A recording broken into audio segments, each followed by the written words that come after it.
spend so much time working, and the reality is if you just like Craig is probably like, yeah, I could have told you guys this. If you just spend your time figuring out what you should invest in, then you don't have to. You probably should, because that's where you're going to get the most upside. I mean, would you say that's the case, Craig? I kick myself because I look at especially people who learned how to invest at such a young age. I feel like I missed out a lot not doing this younger.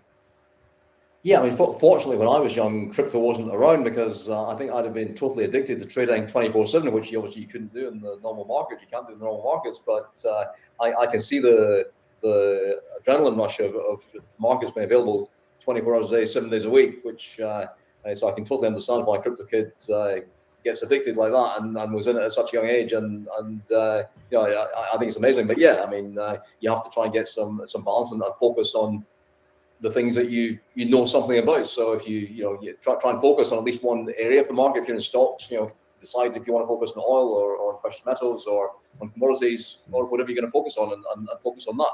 But yeah, I mean, it's the markets are a very exciting place to be. If you, and also you have to decide, are you going to be a trader or are you going to be an investor? They're two quite different things, really. Okay, is it a better idea to be a trader or an investor in 2025 at this point in the market when everyone thinks that we're in a bear market? Yeah, I think it's also down to personality. I mean, I think if you're more conservative, you're an investor, and when you're young, I think you kind of crave the excitement of being a trader. I certainly did when I was younger, and even today I still enjoy trading. But you have to have you can have your trading account and your investment account, which I think many people do, and that is a good strategy. And you don't mix the two. So we focus on Bitcoin, crypto, that sort of thing. But what are you focused on then now? And are there any AI stocks that you're looking at? I'm not investing in AI stocks. Nowadays I trade short-term trade the markets, the market futures. But my longer-term positions are in precious metals. I invest in gold. I invested in Bitcoin actually fairly early on, back in 2013, when it was $700-$300. But I tend not to trade crypto. I'm basically an investor in that. But precious metals are my first love, if you like. So I spend a lot of time looking at precious metals. And Hector and I have been talking about gold for the last year. We're up 50% in gold this year. We're into platinum about 1,200. It's up at 1,700 now. And other commodities like uranium, for example, is also an interesting commodity this year. And it's trying to look at things that are a little bit off the beaten track as well. I'd say we have also covered quite a few AI stocks on our YouTube channel as well, and actually they've done pretty well. But we often don't take our advice on some of these other plays that we say are good. But there's a number of companies we focus on, those kind of trading below their asset value or their cash. And the good thing about obviously having the regulated market is you can actually see those audited accounts, actually see where the companies should be trading, and if they've got some interesting IP, then there's a growth story as well. But if you can go in discount to what they've already got, it's kind of, that's what we call the channel acquisition. Like, would you acquire that company? And often the case is yes, if they're trading at such a discount. That's kind of because some of the companies we've done. I mean, we did 5 stocks trading below their cash in the bank on our channel, and I think out of the 5 of them, 4 of them rose 300%, which is and the other one went down, but 4 of them rose a good amount. And I think some of those were AI ones. One of them was called Mind Flare. That's actually still a good one at the moment. But there's plenty there. It's interesting about the markets that you can actually in the stock market, you can actually buy certain companies that have got more cash in the bank than the market capitalization. So you can, if you can buy a large stake in a company, you can almost buy it for free in certain cases. So you've been doing pretty well then this year. Crypto Kid and I recently had a dinner with Peter Schiff. I don't know if you follow him, but he's yes, a of big course. gold guy. Yeah. Nice, very cool. Yeah. How long ago was He's that? not much into crypto. I don't think he's. I've listened to somebody. Didn't he debate CZ on Bitcoin? Yeah, well, at the conference, he gave CZ gave him a bar of gold, and he told him, what do you think about this bar of gold? And he said, oh, it's really nice. And he said, well, can you tell me if it's real? And that kind of ended the debate. Yeah, it's I'm not sure how much of his Bitcoin hate is actually just for clicks, because he seems to have set himself up as the Mr. Anti Bitcoin, whereas I think in my mind there's a good case for both. I think you want to be in both of them, but yeah, Peter Schiff's certainly an interesting guy. Well, he did say that if I kind of regret not buying Bitcoin, because I should have bought Bitcoin as a hedge against, okay, maybe I'm wrong, and there are a bunch of idiots in the world that actually want to buy into this thing, and it goes up. So he was purely thinking from the perspective that, okay, there's going to be idiots that end up buying this thing, and he just thought he just had too much optimism in humanity. That's what he says. So that was the reason why he didn't buy Bitcoin. But I did get him to admit that Bitcoin is better than Fartcoin. So at least he thinks it's better than one asset. Yeah, no, it's fascinating. Well, I don't think anyone could have conceived of Bitcoin being over $100,000 back 10, 12 years ago. I don't think anybody was thinking in those terms, and nobody would have taken you seriously if you had predicted that back when it was trading in the hundreds.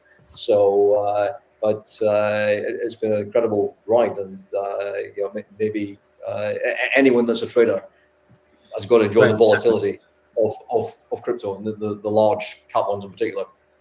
It's quite easy to read based on the technicals. I mean, you can probably speak from experience, crypto kid. I think it's the 50-week moving average and the 200 on a daily time frame. It follows it very, very nicely. And if you just trade with it or against it, then it's not too hard. I mean, if you look at a lot of people say in the conference, they were saying that the 4-year cycles are dead, but it's just you've done the same thing over and over again, 1,064 days from bottom to top for the past 3 cycles now. And if you look at the structural correlation between this cycle and the last cycle, it's pretty much exactly the same. You fall below, like you said, the 50-week simple moving average, and in approximately 40 to 70 days, you retest it in all cases. And from there, you get a rejection. But me and Ben, we were talking yesterday, and we were trying to sort of figure out where things are going to go. And unlike 2021, even though the structure of the market seems very similar, and we think that the 50-week is going to get tested and rejected, instead of seeing the huge crash we saw from the mid-40s down to 15K, I think we're going to consolidate like the 2019 peak, because we just didn't have a euphoric top this time around. If you look at liquidity is down through the floor. There's absolutely no liquidity in the market. And because there was no liquidity, we didn't get any retail euphoria. So we didn't get that euphoric top. Therefore, we're not going to get that euphoric or that very, very pessimistic dump. So I think we're going to see a consolidation. And then starting Q4 next year, we start to see that incline again. Yeah, we actually made a video at 123K saying that we thought the market was going to crash/consolidate. And it did. I mean, we didn't think it was going to happen on the day we made the video, but it actually did on the day. But I think I agree with you. I think it's not going to be like a euphoric crash in the same way you have a euphoric run. It's more like a consolidation, or not. I don't want to say struggle, but it might trade sideways for a while, and people have just got to accept that'll be the case. And that's kind of what Ethereum was like before it had its move, lagging behind Bitcoin. But yeah. So, Greg, I mean, a lot of people I know in Bitcoin or investment, they're always like, well, you need an inflow of capital to invest in something. And you've done, business deals and high risk business deals. What do you think is something that you learned dealing with the Rangers and structuring, a high risk deal? what would you do, or what would you advise other people who are kind of navigating like a similar situation, not even similarly, but like what have you learned from that? Did you have Jamie Vardy on your team by any chance, Craig? Not when I was there. Not when I Okay. was part of the club. But yeah, we had a lot of interesting players there. One of the Rangers, one of the biggest football clubs in Europe, and yeah, we played in all the European competitions, and yeah, we had some with a great team. But to go back to your question, Dana, yeah, in terms of making acquisitions, it's not that different from normal investing. You have to find something that you actually want to be in. You're looking at the balance sheet of the company, and you're trying to buy an income stream, a future income stream. And if you can buy that for, from my point of view, which is this is not the way that everybody does it. From my point of view, I want to be buying a business at around about the asset value. So you're totally secure. So you're buying a business at around about the asset value, and you're getting an income stream which you want to pay. It depends on the business sector that you're in, but buying a private company, you're going to have a much lower valuation than a public company, which is why it's so profitable to buy it. Take a private company and take it public. So you buy a private company, you're probably able to buy it on something like 6 times earnings, sometimes less, depending on if you find the right circumstances. And then if you can grow that, take it public, you're going to get more like 14, 15 times earnings. So there's a nice arbitrage there. But my advice to anyone buying private companies is obviously you've got to do a lot of due diligence before you get involved in it, and you've got to try and get it as close to the asset value as you can, and you've got to try and get warranties from the sellers that what they're selling you is in fact what you're getting, which is where a lot of deals can go wrong. Mm. Yeah, there's so few people who would be able to speak on that in the way that you can. 'Cause it's not something you can just go ahead and Google.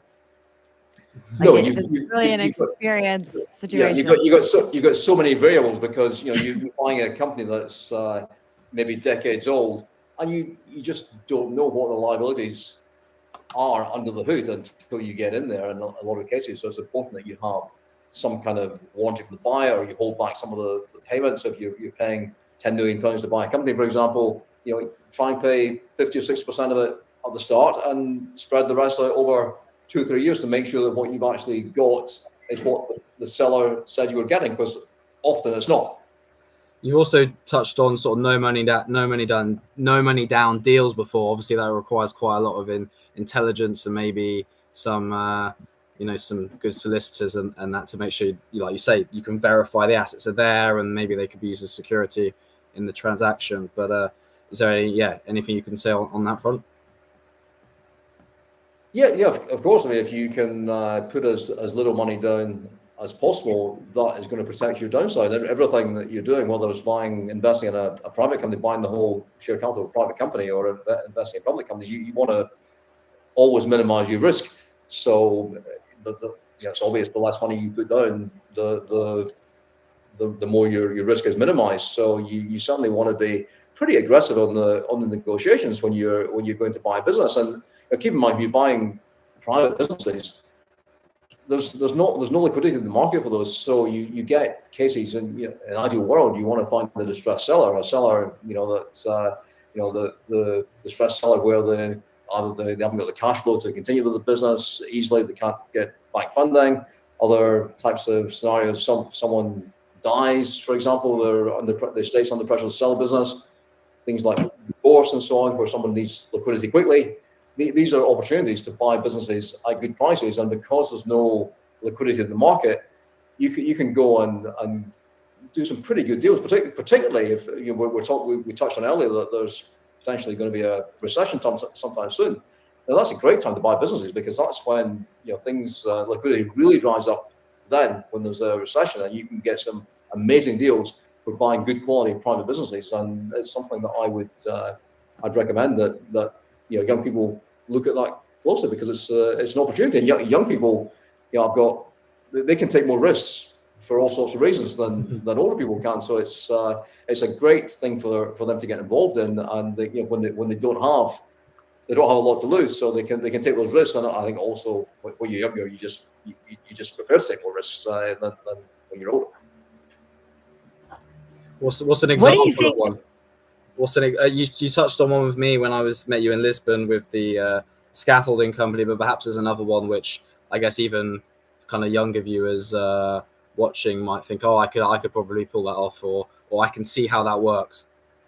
Well, I get information on deals all the time from various people that I've built contacts I've built up over the years, and you see I've seen deals in the past where they've got an asking price of £5 million, for example, for a business, and you say, well, it's not worth that. So you go and offer them 500,000, and okay, you might not get it for 500,000, but you might get it for $1 million or less. So you can be pretty aggressive when you're looking at these kind of deals, because as I say, there's no liquidity in the market. It's not, if you've got a private business to sell, it's not as easy as just going to your broker and saying, I want to sell this. It can take many months or even years to sell a private business, because there's not a huge market for a lot of them.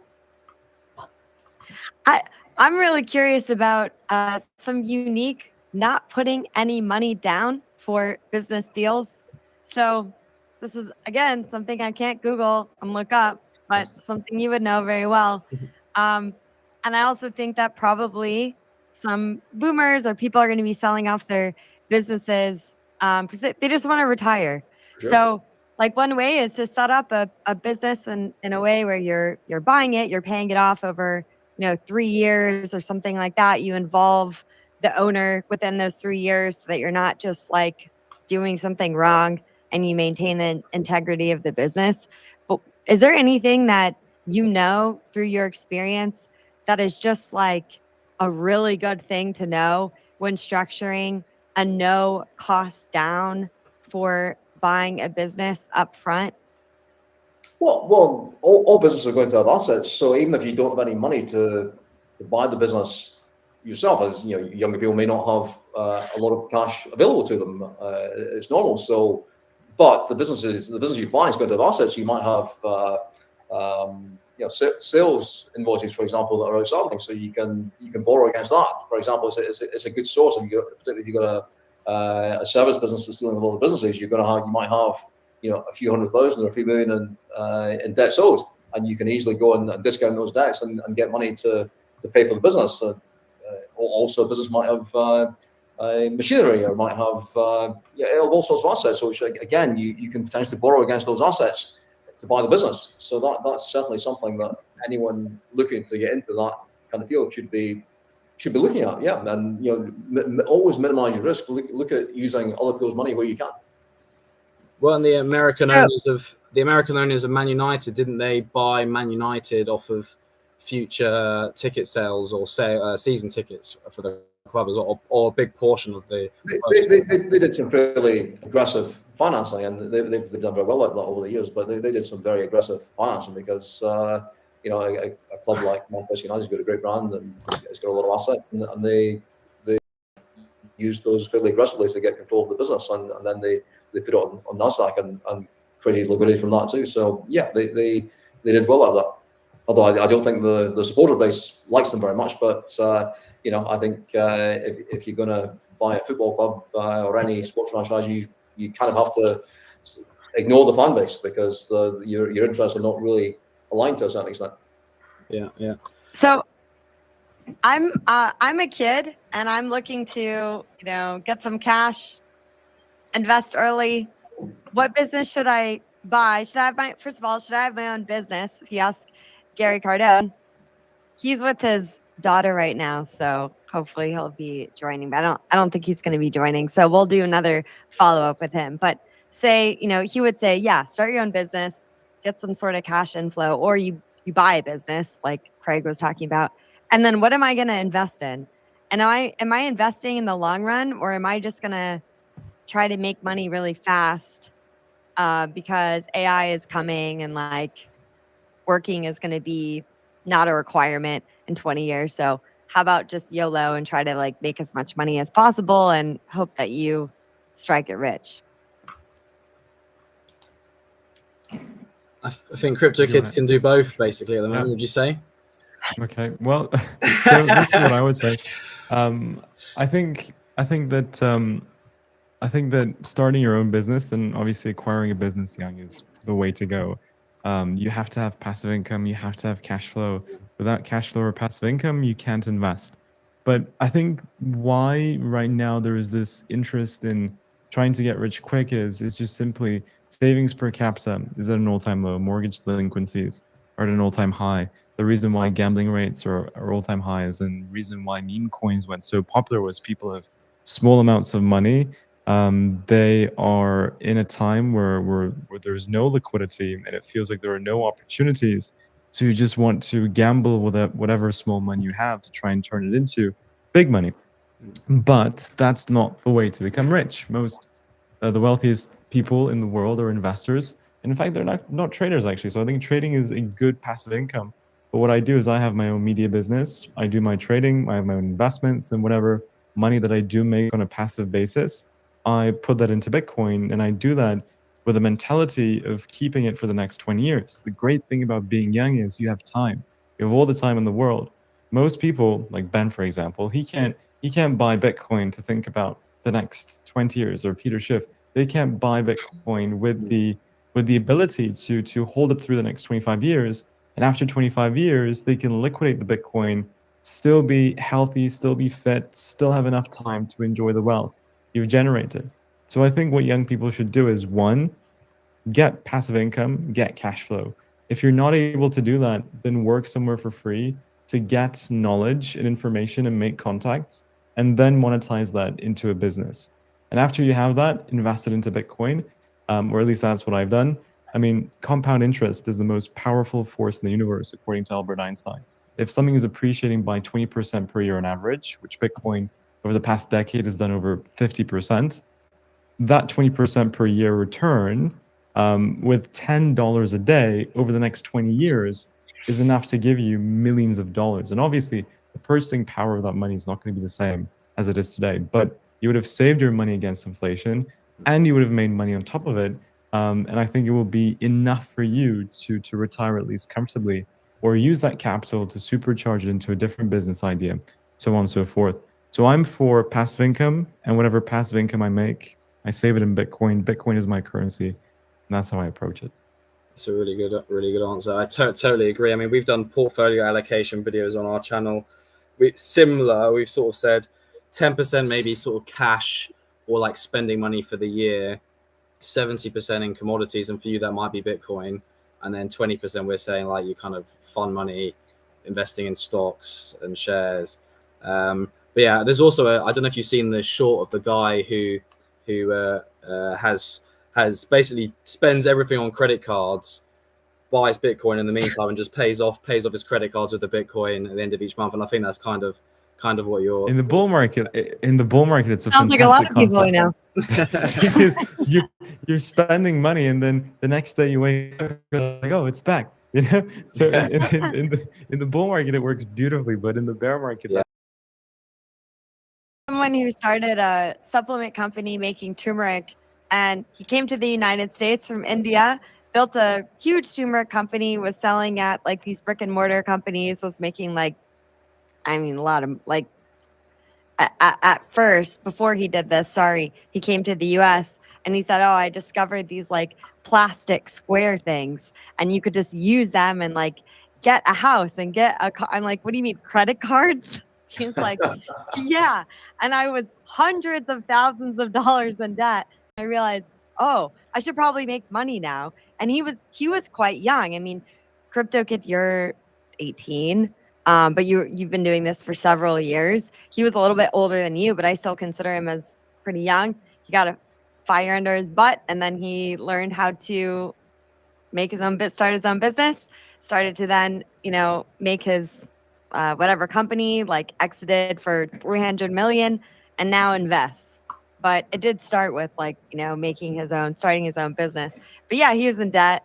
And a lot of people we know are like, well, you just use as much debt as you can to. Yeah, for sure. It's a way to get started when you're young. If you need capital, then and it's available, then why not? If you're going to use it properly, the thing is, if you're using debt for something productive, then it's not a bad thing. We use it just for consumption. then it obviously is a bad thing. But if you use debt for investing or for a productive business, then why not?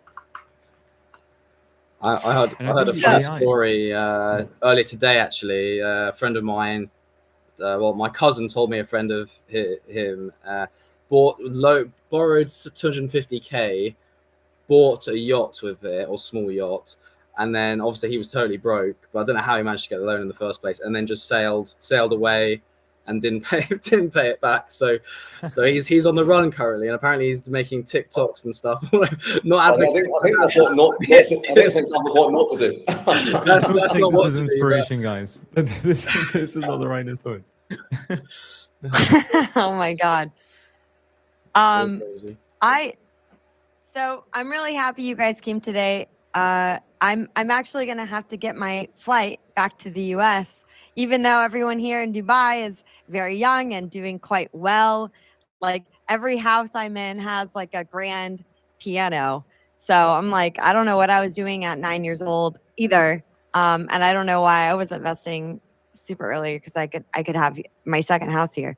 But do you think you could leave us with, okay, what are you looking at and investing right now? And if you're a kid, what can you be doing? Would you tell them, okay, just DCA, put $10 aside a day, like what Crypto Kid was saying earlier, and invest it in the market? Or would you say, well, invest it in yourself and try to start a business right now in 2025? Well, I certainly all in favour of starting a business and using whatever means you can to get started in business so that you're creating an income for yourself and then starting to invest after you've got that business and the income stream builds up. But and as Crypto Kid touched on, I'd agree wholeheartedly that you should understand the power of compounding. Most people don't understand that. It's incredible people don't understand the power of compounding. And when you're young, it's such an important thing to understand. So you've really got to look at those compounding tables and find out how much money you have. If you can double your money every 2 or 3 months, you've got to have a lot of money in a very short time. So that is something that everybody needs to understand, and that I think is maybe the most important lesson for young people. What about you two? Do you have anything to leave the audience? I guess expanding on that, start a business, make sure your income is greater than your expenditure, obviously. Then maybe obviously don't live above your means with those credit cards, but maybe spend on credit cards, pay them off on 0% at the end of the month, get rewards on that. And then with that income, invest in gold, silver, commodities, things that are God's money, basically, that have been around for 5,000 years. Or if you're too scared to invest in gold right now, look at something that's maybe like another one, like, I don't know, platinum, palladium, silver is probably a good opportunity at the moment as well. So yeah, that's what I'll be doing. And I would say, I think you guys have said, I think, the most important points already, but just to add a different perspective, I would try to find the thing that I love doing.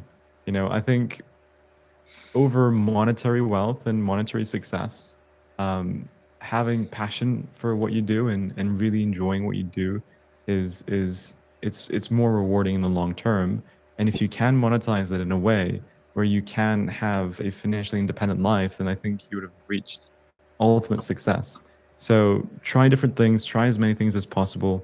I mean, I've done voice acting, musical theater, I played basketball, I wanted to do professional water polo at one point. And just through trying different things, I came to what I loved and I could take what I loved and monetize it so that I can have a financially independent life.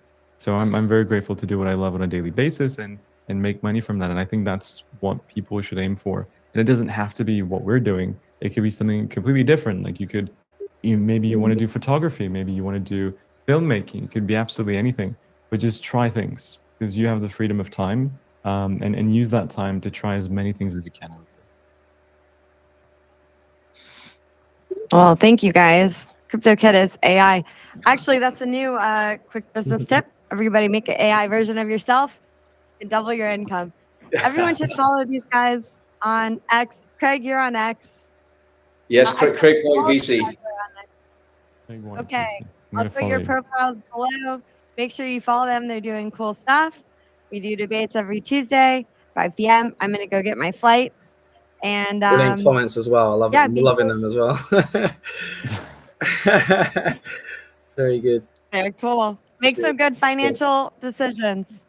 Thanks for coming, guys. Cheers. Thanks, Dana. Cheers.